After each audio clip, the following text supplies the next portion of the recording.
E a gente vai repercutir esses dados com ninguém menos do que a CEO do Instituto Ideia, Cila Schumann, que está aqui no estúdio do CNN 360, estúdios da CNN aqui em São Paulo. Muito bem-vinda, Cila, sempre um prazer falar contigo. Eu vou começar ainda com o cenário eleitoral para a gente avaliar de uma forma mais geral e depois a gente vai aprofundando o quadro. Vocês têm apontado aí que este levantamento agora de maio, são feitos levantamentos mensais, mostra uma estabilização, mas a boa notícia da perspectiva de Flávio Bolsonaro é de que ele tem maior volume de eleitores convictos, algo que Lula já tinha desde os primeiros levantamentos de vocês, não? Exatamente, um prazer estar aqui com vocês, obrigada pelo convite. A candidatura do Flávio Bolsonaro ela vai se consolidando na medida em que ele vai recebendo os votos que eram do pai dele, Jair Bolsonaro. A gente vê perfeitamente ali uma migração de votos de Jair para Flávio. Quando a gente olha a pesquisa espontânea, a gente vê ali que Jair Bolsonaro ainda tem 4% da preferência dos eleitores, mas esses votos devem migrar ainda mais para Flávio. O que aconteceu entre a última pesquisa e essa, acho que é importante a gente relembrar, foi a saída de Ratinho Júnior do cenário, né? Quando a gente fez a última, foi logo na sequência desse fato, mas agora o eleitorado vai se acomodando aí entre os nomes apontados. E a gente tem que lembrar sempre que os governadores que são Caiado, né, que é os ex-governadores, né, Caiado e Zema, eles não têm o mesmo conhecimento que um sobrenome como Bolsonaro.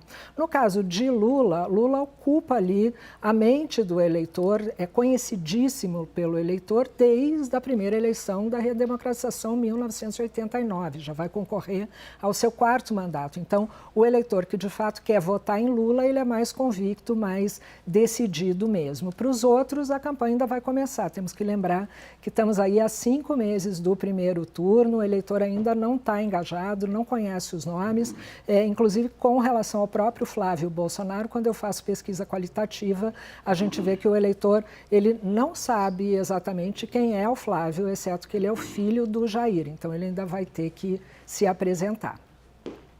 É isso, né, Cila, que ele vem tentando fazer agora nas redes sociais, o pai de família, que leva as meninas na escola, carrega a mochila, o marido da doutora Fernanda, e assim ele vai tentando criar, se apresentar, né, a imagem que ele quer colocar para a população.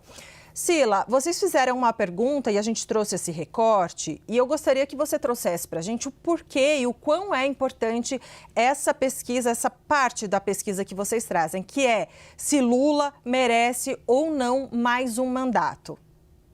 Olha, a reeleição, ela é sobre isso, né? Quando há uma reeleição, ela é sobre o incumbente e se ele merece ou não justamente ter mais um mandato. Esse é o ponto de partida do eleitor para ele decidir se ele vai querer continuar ou se ele vai querer mudar e olhar os nomes que vão estar na oposição. Quando eu olho para o meu merece e não merece continuar, por exemplo, de Jair Bolsonaro na última eleição, o resultado das urnas foi exatamente o que o eleitor me dizia no meu tracking na véspera da eleição. Havia ali uma maioria de eleitores, pequena, mas de qualquer forma era a maioria, que achava que ele não merecia continuar. Então o presidente Lula hoje está numa situação bastante desafiadora nesse sentido, precisando aí melhorar seus índices de aprovação e tendo que melhorar também essa visão que o eleitor vai ter dele para que ele tenha um 2º mandato consecutivo agora, que seria o seu 4º mandato como presidente ao todo. Ô Cila, deixa eu já entrar nesta questão que vocês conseguiram ir a campo e incluir no questionário, que foi a percepção da opinião pública em relação ao que aconteceu no Senado, essa rejeição histórica que não ocorria havia aí, né, mais de décadas, mais de um século, 132 anos, desde que não se rejeitava, desde 1894, a gente precisa até fazer a conta aqui para não errar o número de anos ali, desde quando o Senado não rejeitava um nome indicado ao Supremo Tribunal Federal.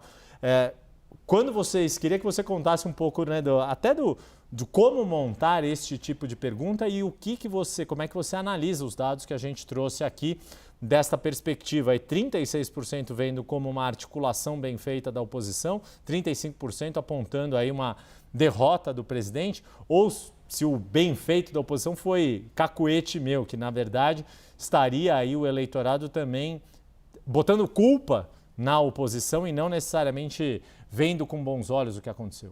Olha, o que mais me chama a atenção, Yuri, nessa pergunta é o nível de conhecimento que as pessoas tiveram com relação a esse fato. Mais de 58% das pessoas dizem que souberam disso, né? E é um fato político que, veja, não é, né, o eleitor que está ali preocupado com o seu dia a dia, ele não está acompanhando a política como a gente aqui, né? E, no entanto, as pessoas ficaram muito informadas, portanto, a minha visão é de que isso, além da cobertura da imprensa, circulou muito em grupos aí de WhatsApp, circulou muito nas redes sociais. As pessoas estão bastante ligadas com esse tema STF, é um tema que vai estar presente na eleição, especialmente na eleição de Senado, pelo eleitor entender que o senador é quem tem a capacidade, né, quem tem a prerrogativa de, inclusive, fazer um impeachment de um ministro do STF, mas me chama muita atenção isso, que, embora as pessoas tenham sabido, elas não sabem exatamente o que aconteceu. Bom, nem nós sabemos tão exatamente o que aconteceu, né, porque foi ali uma operação bastante única, né, para causar esse resultado. Então, eu não diria que isso tem um impacto eleitoral, né, esses fatos políticos, eles não causam um impacto eleitoral inicialmente, mas o que me dá, né, o que eu tenho de aprendizado com essa pergunta, e por isso que a gente faz essas perguntas, especialmente porque a gente ainda está longe do pleito, então é preciso testar muitas questões que estão acontecendo, temas que vão entrar na eleição, a gente amplia muito esse questionário, é esse entendimento mesmo, né, de como que as pessoas estão acompanhando o dia a dia da política hoje e, nesse caso, acompanharam bastante. Silas Schumann, vou chamar agora o nosso analista Pedro Venceslau para participar aqui da nossa conversa. Pedro, sua pergunta. Boa tarde, Sila. A gente observa que aqui no Brasil, pelo menos por enquanto, não aconteceu como na eleição do Chile, ao retrato de hoje. Ou seja, uma transferência de todos os votos da direita para o candidato desse campo no segundo turno. A diferença entre o Lula e o Flávio é muito parecida no primeiro e no segundo turno. Como é que a senhora explica essa dificuldade, quer dizer, essa movimentação de eleitores resistentes em votar no Flávio Bolsonaro? O presidente Lula continuar perto ali do Flávio, mesmo tendo Ronaldo Caiado, Romeu Zema, Renan Santos, que são candidatos também de direita, mas que aparentemente não transferem automaticamente esses votos para o candidato do PL. Olha, a gente vai ver isso muito mais na frente, né? Eu acho que a gente tem um fenômeno aqui no Brasil que a gente costuma chamar de antipetismo de chegada, que é justamente o eleitor decidir lá na frente, perceber lá na frente quem é o candidato com maior probabilidade de vencer o presidente Lula, porque o antipetismo, ele existe na mesma medida em que o petismo, né? Ele existe lá desde a primeira eleição depois da redemocratização. E esse eleitor, ele se aglutina ali em torno do candidato que vai ter maior capacidade de vencer Lula na cabeça dele, nas informações que ele tem. Esse eleitor. Por enquanto, os governadores, né, os nomes citados aqui, qualquer um deles, quando vai para o segundo turno, quando a gente faz esse exercício, o eleitor migra para ele, porque diz, bom, se não tiver Flávio, então eu vou de Caiado, se não tiver Caiado, então eu vou de Zema, e assim sucessivamente. Então, eu diria que isso é muito mais um retrato do antipetismo do que uma capacidade de cada um desses candidatos até aqui. Agora, eu não tenho dúvida. Eu ainda falo um pouco contra a corrente de que eu vejo uma possibilidade ali dessa eleição acabar no primeiro turno, né? Porque tem candidatos ali que a gente, inclusive, não tem certeza se vão disputar, né? Que podem ainda sair da corrida, nomes que a gente testa ali, mas que não vão estar na cédula eleitoral. E, nesse caso, se a eleição se adiantar tanto para o primeiro turno, em torno de um nome Bolsonaro e um nome Lula, não tem como acontecer um segundo turno. Então, pode ser que isso se adiante, de fato, para o final do primeiro turno. Sila, deixa eu trazer uma outra questão que vocês destacaram, tanto vocês quanto o Canal Meio, nessa pesquisa deste mês, e que é um assunto que está no debate público, que é a questão do endividamento e das bets. Vocês foram também medir a percepção pública e há uma visão majoritariamente contrária às bets, pelo que vocês, né, apontando problemas, as questões ali, as consequências nocivas que o excesso nas apostas pode provocar. E a gente tem visto uma série de medidas do governo também nesse sentido, como o novo Desenrola, né, bloqueando as pessoas por um ano de apostas online regulares, né, os sites regulares. Claro que os irregulares não tem como o governo regular. Isso na sua avaliação do que vocês estudaram dos números, este é um acerto de um governo que tem tido dificuldades para achar temas que possam reverter a sua desaprovação? Majoritariamente o governo é desaprovado, né, mais do que aprovado, ou ainda é cedo também para se apontar o quanto isso pode render de benefícios e como que a oposição deveria se comportar diante desta percepção da opinião pública captada no levantamento deste mês? Olha, enfrentar esse tema é necessário. Quando a gente olha para os números da pesquisa, é muito impressionante, né? A gente tem ali 1 em cada 4 brasileiros apostaram esse mês, né? Dizem que apostaram esse mês em bets. Você tem ali um problema de saúde mental, de família, um problema moral e um problema financeiro, porque as pessoas já reconhecem que as bets e o endividamento estão interligadas, né? Então, é um círculo literalmente vicioso em que a pessoa se endivida e aí aposta nas bets para tentar sair dessa dívida e vice-versa. Isso vai se retroalimentando, né? O problema do endividamento é um problema que está aqui na agenda desse ano. O governo está enfrentando, tomando ações com relação a isso, lançou aí o Desenrola 2, colocou ali uma questão de bets vinculado ao programa. No entanto, a gente sabe aí, né, que as bets também, tem muitas bets ilegais, quer dizer, o sujeito para de apostar numa, vai apostar na ilegal. Muita gente escondendo, né, na pesquisa a gente olhou isso também, né, escondendo da família que está apostando. E a gente vê aí uma diferenciação de gênero, nesse caso, que eu considero bastante importante, né? São majoritariamente homens que apostam, mas quem tem a consequência disso são as mulheres, porque elas que têm que ali fechar o orçamento do final do mês e resolver essa questão. Então, acho que o presidente Lula, ao tomar iniciativas com relação a esse tema, ele também está conversando com esse eleitorado. Sila, a gente observa, né, que com o passar dos meses, pesquisa a pesquisa, as pessoas vão conhecendo mais, vão se inteirando mais em relação a quem são os candidatos, até pelas definições, mas daqui a pouco, daqui a 30 e poucos dias, a gente vai ter Copa do Mundo. Pela sua experiência, quando um evento mundial que desperta tantas paixões, ainda mais no Brasil, chega, o que acontece, por exemplo, o que costuma acontecer com o interesse das pessoas em relação à eleição?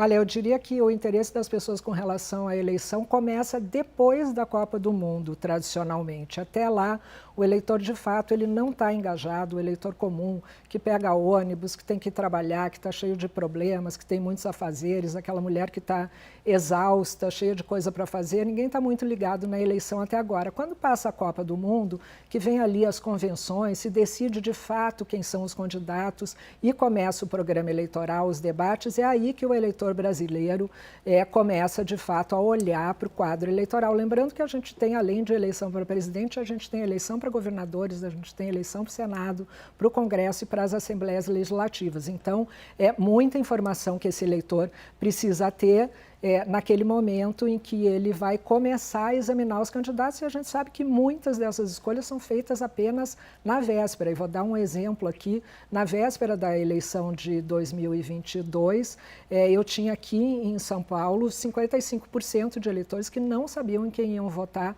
para senador no dia seguinte. Então, são números bastante expressivos do quanto é complexa essa decisão e o quanto ela é rápida, né? Porque depois, ultimamente, a eleição diminuiu de 12 semanas para 6 semanas. Então, a eleição no Brasil ela é muito curta, apesar de, na realidade, ela acontecer, tanto é que estamos aqui falando de eleição, falando de pesquisa, mas, oficialmente, ela só começa 6 semanas antes do 3 de outubro. Então, é um período muito curto para o eleitor se informar. Ainda dá tempo de mais uma pergunta que o Pedro Venceslau vai fazer para a gente encerrar a conversa aqui com Sila Schuman, CEO do Instituto Ideia. As últimas eleições registraram que Minas Gerais foi um estado decisivo. Pelas pesquisas, o compilado das pesquisas, o presidente Lula continua hegemônico no Nordeste, o Flávio Bolsonaro na região Sul e Sudeste com bastante força, mas em Minas Gerais ainda há um empate. A senhora acredita que a decisão da eleição vai acontecer novamente em Minas Gerais? Olha, Pedro, dizem, né, que quem ganha Minas ganha o Brasil, né? Minas tem uma diferença ali de demográficos bastante importante e diferentes de outros estados do Brasil, né? Então isso faz também com que Minas eleja hora um, hora outro com candidatos a presidente. O presidente Lula está com dificuldades naquele palanque, né, dele de Minas Gerais e ainda assim consegue estar um pouco melhor do que a oposição. Mas de forma geral, Pedro, eu diria que essa eleição, como foi a última, será novamente decidida no Sudeste, especialmente nas periferias aqui dos grandes centros urbanos, do Rio de Janeiro, de São Paulo e de Belo Horizonte. É aqui que a gente tem um montante de eleitores que ainda quer olhar em quem que vai votar, que não está partidarizado de um lado para o outro, eleitores que já votaram em Bolsonaro, votaram em Lula, não estão satisfeitos com o governo e ainda estão em busca do que fazer. A gente está falando aí de um montante bastante reduzido. Eu vejo essa campanha como uma campanha muito disputada, assim como foi a anterior, com uma disputa voto a voto. Nós conversamos com Cila Schumann, que é CEO do Instituto IDEA, fez a gentileza de vir aqui até o estúdio da CNN Brasil para nos ajudar a aprofundar o entendimento dos números dessa pesquisa Meio Ideia divulgada aqui no mês de maio. Em junho, certamente, voltamos a falar. Cila, obrigado, até a próxima. Muito obrigada a você, Yuri, a todos vocês. Só dizendo que a pesquisa ela é financiada pelo canal Meio. A gente não autofinancia pesquisa no Instituto IDEA, isso é uma coisa importante para a gente. Muito bem, muito obrigada, Cila Schumann. Até a próxima. Obrigada também, Pedro, pela participação nessa entrevista.